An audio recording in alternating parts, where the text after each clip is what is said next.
Thank you so very much for joining me today.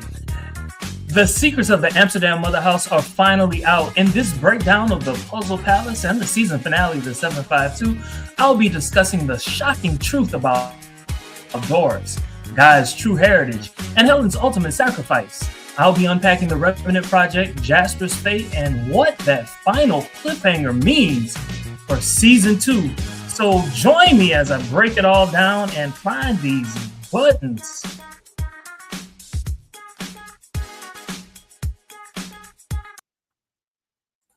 All right, so here we go. All right, it took a minute for me to find all those buttons. All right, so as you can see, I'm doing this all by myself today. Everyone else had things to do and all that other good stuff, but I don't like to finish something and not end it, and so that's exactly what I'm going to do. So as I said, I am discussing the Talamasca. This is the third installment of Anne Rice. And I have to say, before I go any further, it is definitely an improvement on what was it? The Mayfair project, the Mayfair Witches. Yeah, it's a definite improvement. Not quite up to the caliber of Interview with a Vampire, but that's okay. I'm here for the ride. I especially like some of the twists and turns, some of the different things that they decided to do with the Talamasca. Perhaps there's some sort of civil war that we don't know anything about. Kind of feels that way. But hey, as I said, let's get into it. All right. So specifically, I'll be talking about the two episodes, the Puzzle Palace and the 752. First, Guy and Jasper. Okay. So I am not one to like specifically deal with, shall we say, conspiracy theories, but I have one. There's something within me that thinks that there's something going on between Jasper and Guy, a little bit more than the obvious. I kind of mentioned it the last time that we covered it. I don't know. I don't want to put it out there if others don't really think it, but you know what? I'm going to do it. I think that Jasper has a vampire hard on for Guy. I don't know if it's true or not. That's just me saying it, thinking it. I don't know, but there's some real tension between the two of them. It could be as simple as Jasper wants something. Jasper knows that he's stronger than Guy. And, you know, hey, that's a reality. He is. But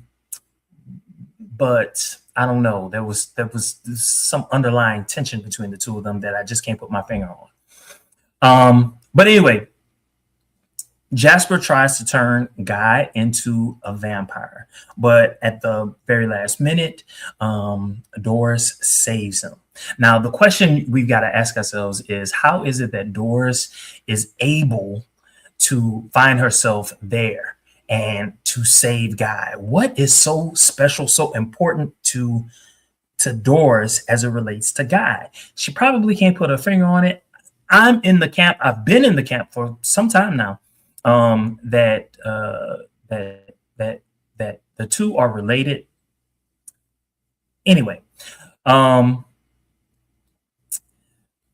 but a little bit later, after Olive rescues Guy and Doris from the police station, Olive is walking behind Doris, and of course, Guy is walking behind Olive. Olive sees what she believes to be the 752, and Guy is in her head, and he's hearing her meaning Olive's thoughts, and Olive is just basically like, "Hey, look, this is the 752. She's got the book." And at that particular point in time, Guy is not trusting anybody, especially if they're part of the Talamasca. He doesn't believe anything that they're saying. He doesn't even quite know if he believes in what they believe in.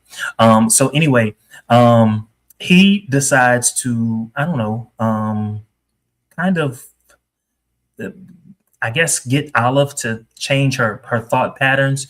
And then just when he does, he notices that there's a guy sitting in the vehicle that she's leading them to, and he doesn't look like the type that guy is in favor of. And then a shit can is opened, and the shit just spreads everywhere. The two of them are in a struggle, meaning Olive and Guy. Um, Doris quickly kills the man.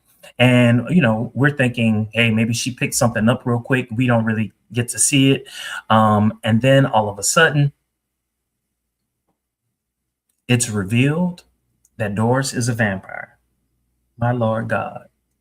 My Lord God. Doris is a vampire. I didn't see that coming. I did not see that coming. And to be quite honest with you, it didn't even dawn on me, even after I realized that she was a vampire, it didn't dawn on me that what she had in her possession was not the 752. It didn't. Even though I knew that the girl had extraordinary memory, I wasn't even making those connections that as a vampire, she would be able to live hundreds of years, right? It didn't dawn on me. It didn't dawn on me. And why would the Talamasca even entrust that? Because vampires, they live an extraordinarily long life. It doesn't necessarily mean that she is going to live a long life. And if and when she does die, what are they going to do with all of that information? Do they know, or do they have the right questions to ask her so that she can give them the information that they would need to pass it down to perhaps another vampire? It's just so many unknowns. But anyway, I will say this. Them doing what they did to basically trick us into believing that the 752 was a book and not, for lack of a better word, I'm going to use the word a human. That was it. That was the red herring for your ass, if you will. I enjoyed that. All right. Something else that I want to talk about as it relates to the Puzzle Palace is Olive's betrayal. Now, I will admit, I had kind of sort of got the feeling that she wasn't on the up and up, and I believe I mentioned this in our last recording. There was something about her particular character. It was like, why have her as a character? It didn't make sense to me that her character was even there, because it wasn't very significant. And to have her play this double cross of a role, that was beautiful to me. It was kind of, I'm not going to say it was unexpected, but especially when it comes to Mayfair and now Talamasca, I wasn't expecting it, right? If we're talking about Interview with a Vampire, I would have expected a double cross, right? I would have expected that, but I didn't expect that on this show. And the fact that they gave it to us, it was right on. It was right on. And to see her kind of watching the Revenants go on to the boat, and she was she smoking a cigarette? I think she was smoking a cigarette. It kind of told me, oh, okay, not only does she have her own agenda, and she's aligning herself with Jasper, but she kind of thinks that she's a boss, right? And I was here for it because, I wanted her character to do more and be more. So that was pretty cool. I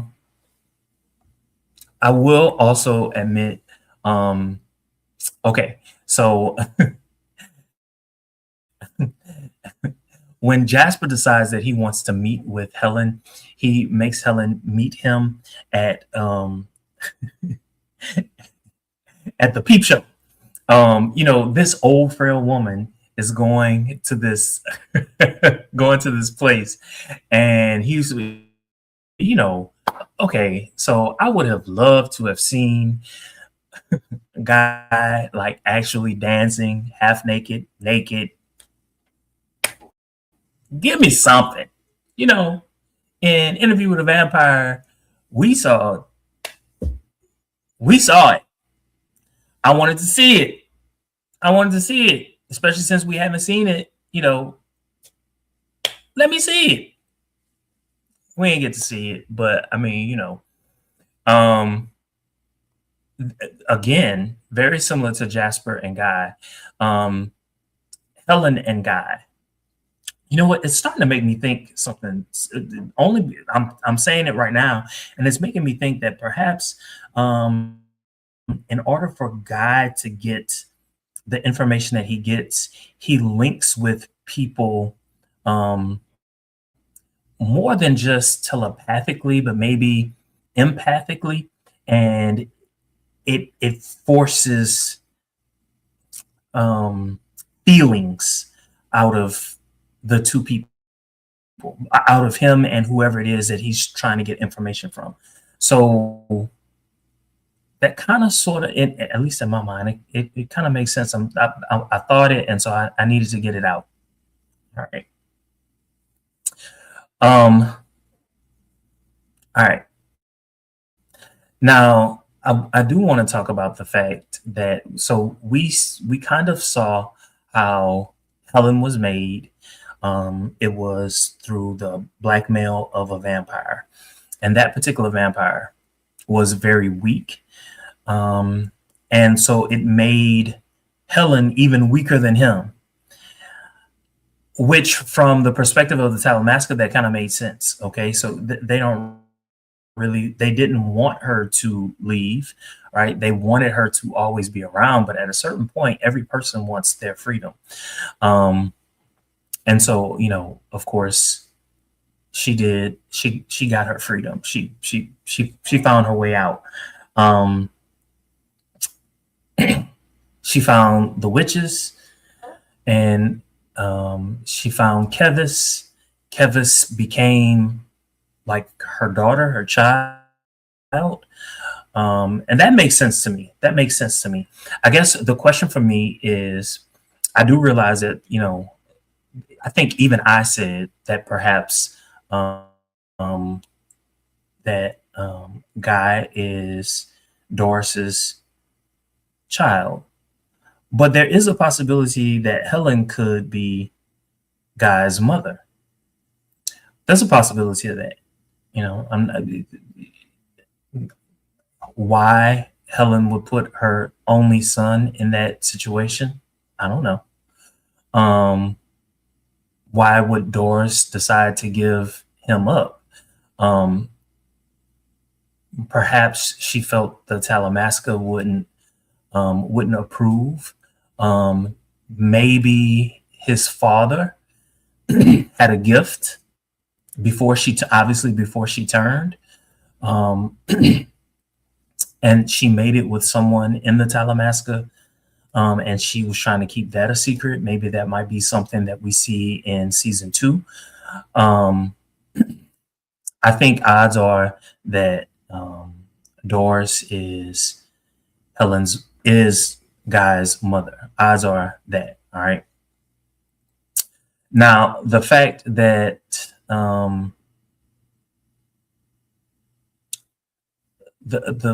want to talk about, what we learned in the police station, especially with the detective, when the detective was just like, well, first, Guy was just like, hey, the other DNA you found, it kind of makes sense that it was me.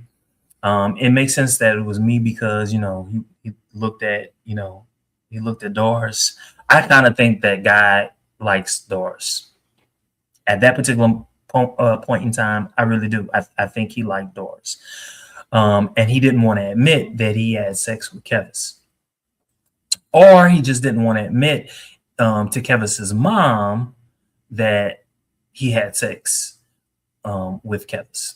Either way, either situation is plausible, kind of makes sense, whatever. But Guy basically says, hey, I had sex with Kevis. That's why you found my DNA. The detective was just like, good to know. Thank you for that information. But it wasn't your DNA. So my question at that particular point in time was, what happened to his sperm? I was like, what? You either either it went inside her, or it was in the bed, or there was a condom, or like there's got to be something. He left hair strands, no DNA whatsoever. Like that don't make sense. Doesn't make sense to me at all. And he was touching a whole lot of stuff, and he wasn't wiping anything down. Right? They didn't find his fingerprints. They didn't like. Okay, holes. These are holes. These are holes. Um,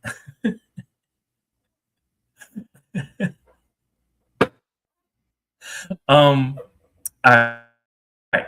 So also in the 752, because I kind of moved over to the 752 episode. Um, I had a huge question. I noticed that in that particular episode, especially the first part of the episode, it was a lot about um, Guy and Helen. And in a final episode for a season, you would expect for there to be uh, more more give and take between your protagonist and your antagonist. What I was not finding was Jasper didn't have a huge role in that particular episode. And so I was just like, what is this about? This is too much, Guy. This is too much, Helen. And I'm not even certain at that particular point in time that I really cared about either one of their characters. I didn't. I think as I was watching it, I cared more to know whether or not Doris was Guy's mother. That was the biggest question that I had. I did not care about Helen. I did not care about Guy. I didn't. I was like, why am I seeing all of this? And so a question that I had until I got to the latter half of the episode, the question that I had is, are they giving us so much of Helen and Guy because they've realized that neither character has really impressed upon us to the point where we really care. I am not certain that I really care about Helen or Guy at that particular point in time. Um, Helen wasn't that compelling of a character for me. She was important. She in her own way, she moved as a character. She moved the plot along. Guy was irritating as fuck. Just irritating. Like, what? Dude, can you please stop? Um,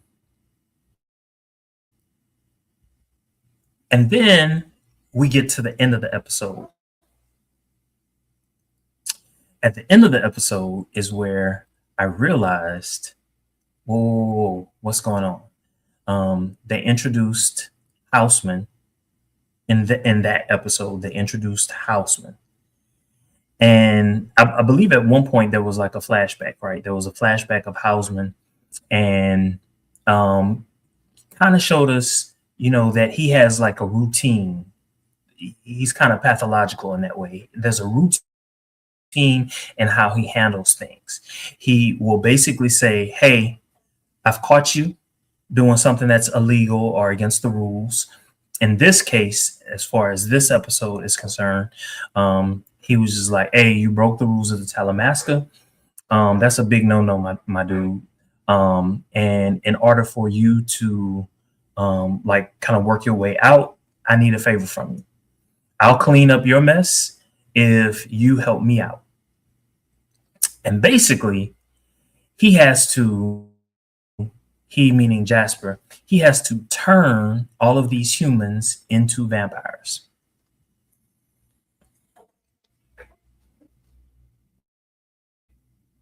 And so when I saw that, I had to reflect for a second. And I was like, would Lestat ever allow himself to be put in that situation? No. As soon as Houseman took the shackles off, Lestat would have killed him. He would have. Would Louis have done that? No. Louis would have burned the place down. These are facts. Is it that Jasper really wants the 752 that much that he's willing to sacrifice his life? Is it really worth it? I don't know. I don't know if it's worth it. I mean, in order to know that, we would have to know a little bit about what's in the 752. And our imaginations can soar, but what is it that he really, really, really, really, truly wants from the 752? If that were to have been made crystal clear, then okay, okay, I understand why he didn't do more. But that never really happened. Okay. Towards the end of that particular episode, Helen already knows that the London police are Amsterdam police, one of them. I think they were in London because I could read the signs. All right. So the London police and also the Talamasca. At this particular point, she knows that the Talamasca are after her. She doesn't want to. She doesn't want the Talamasca to know that Guy and Doris are there. So what she does is she decides she creates a ruse, and it was brilliant. It was simple. It was brilliant. She didn't do a whole lot of action herself. I mean, she's a little too old to be doing all of that. So what she does is she goes up to some type of officer and says, "Hey, look, the police are after me. Go get the police." She shows a gun. He gets scared. He goes to the police. The police come back. But in between that point, Guy notices her, tries to go to her. She tells Guy to stop. And she's communicating with Guy telepathically. So I was like, whoa, it hasn't really happened all that much on this show, right? They wait until the season finale to use that. Okay. So, he listens. She, in the interim between telling that officer and the police and him getting the police, she bumps into somebody, puts the passports in their coat, and then is staring at them, meaning Guy and Doris. And it was a simple moment, but she starts to cry. She, meaning Doris, she starts to cry, and of course, it's blood. And they're kind of like exchanging what they meant to each other, and of course, it's like what happened during their childhood.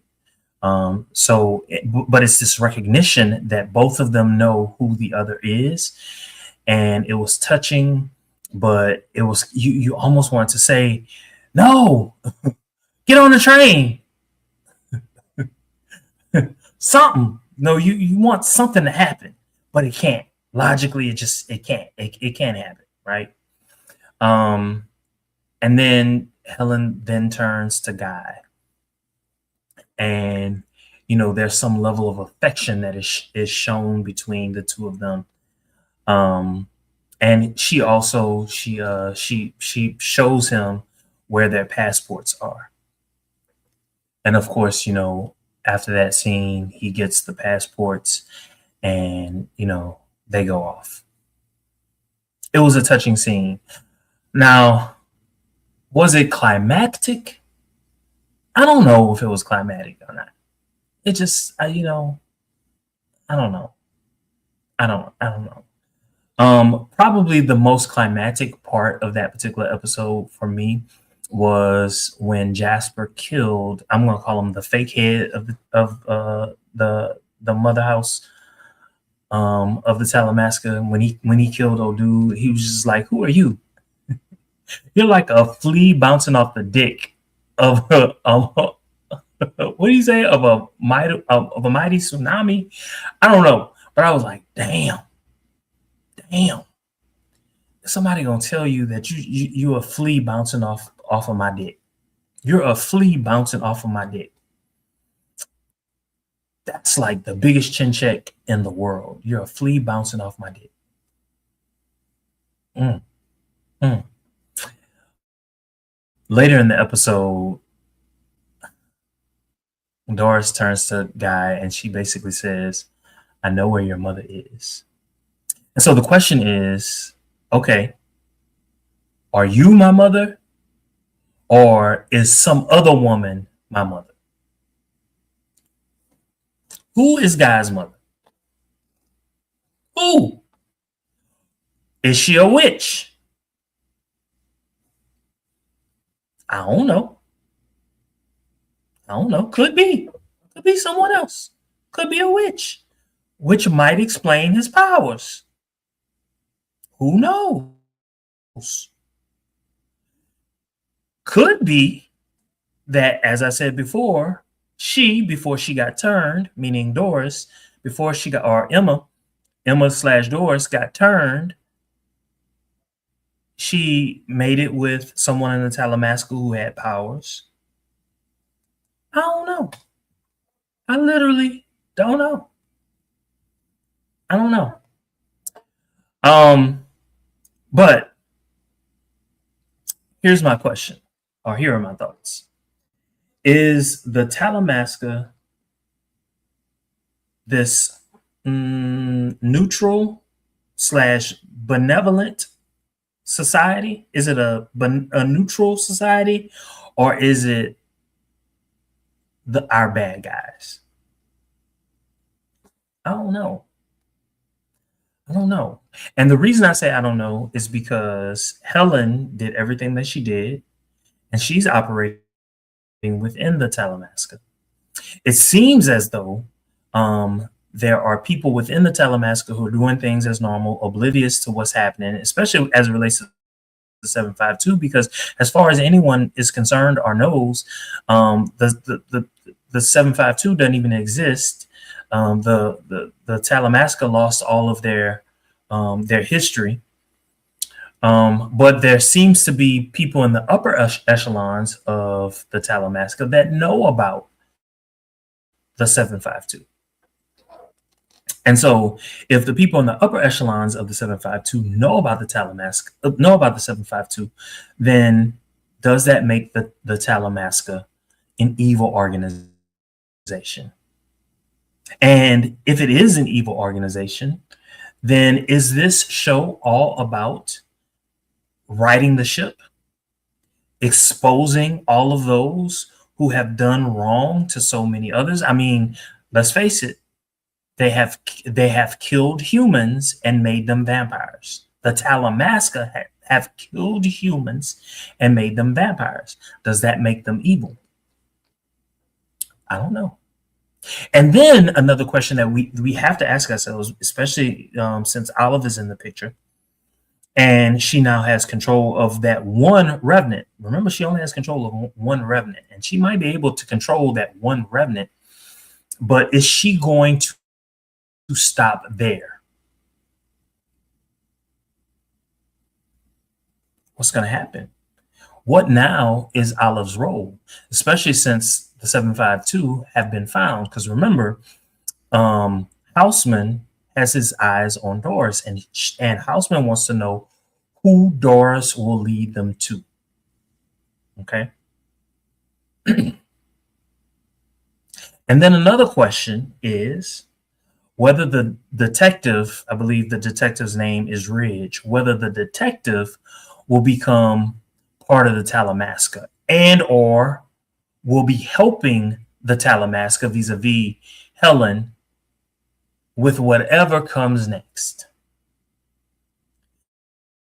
It's a lot. It's a lot to unpack. And I will say that the Talamasca is a much better rendition of Anne Rice's Immortal Universe than the Mayfair Witches. Okay. Season 3 of the Mayfair Witches, I'm not even certain whether or not they deserve a season 3. It is clear to me that many more people watch Mayfair Witches than they watch Interview with a Vampire, and I believe that has a whole lot to do with the fact that the vampires are gay, and the show itself is heavy on the gay theme, and Mayfair Witches has died down the homosexuality, and so far, so has the Talamasca, because Anne Rice had a whole lot of homosexuality coursing all throughout her books, and I know this because I've read Talamasca books. I have read several of the books from Anne Rice, and it's heavy on the gay theme, and we're not seeing a whole lot of that in Mayfair or um, uh, Talamasca. But it would seem that Talamasca seems to be doing fairly well, at least on AMC. You know how like these apps will show you which shows are most popular. Talamasca seems to be doing a much better job of staying in the top running as compared to Interview with a Vampire. It could just mean that there's not a lot of people watching AMC Plus right now, and more people are watching Talamasca than anything else. Whereas when Interview with a Vampire is on, a lot of other good shows are being watched on AMC Plus. All of these things could be true, right? And what I'm saying might not mean anything at all. But you know, it's something to think about, especially when you think about Netflix and the fact that I saw that Mayfair Witches was like in the top 10, and I never saw Interview with a Vampire in the top 10 of Netflix. So that leads me to believe that people are not watching Interview with a Vampire because of its gay themes, but they are watching Mayfair Witches and Talamasca. So expect a season 3 from Mayfair Witches. Expect a season 2 from the Talamasca, and I definitely think that Talamasca is worthy of a season 2. And I see a world in which season 2 of Talamasca will actually be better than season 1. I do. I really, really do. And speaking of Interview with a Vampire, I'm expecting amazing things in less than a month's time, because that is when we're going to get Interview with a Vampire. Thank you all so very much for watching. Don't forget to like, comment, and subscribe. Share on all of your social media. Until next time, have a good one.